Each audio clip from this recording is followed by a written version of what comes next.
Hello everyone. We will talk about the most commonly used sum function in Excel. Let's take a look at the calculation of the total column. Here I want to add up the values in column I and put the total result in cell I-17. In the previous video, we introduced that if I want to create a formula in Excel, I can first click the equals button on the keyboard in the cell, then click on the column you want to add up. Press the plus sign, then click on the next column to add, and repeat this process. You can add up all the values in column I.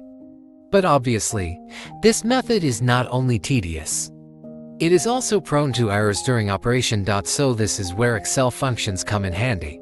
A function is actually special formulas in Excel for data calculation and data analysis. Right now, if I need to add up the values in a range, I can place the selection box in cell I-17, switch to the Home tab, and click the Sum button. Now Excel will insert a function called Sum, and it will automatically guess the range you want to sum up.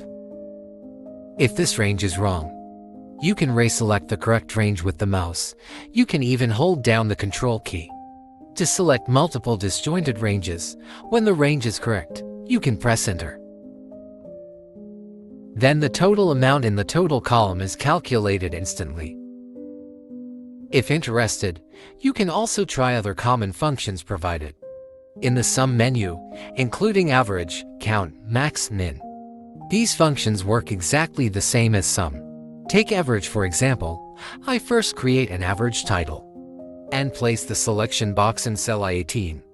Then I click the average button. You will notice this time the selection range covers one more column. So first use the mouse to drag and correct the range. Press Enter again, and you can get the average of all amounts. Isn't it very convenient? Okay. That's it for today's Excel tutorial. See you next time. Bye.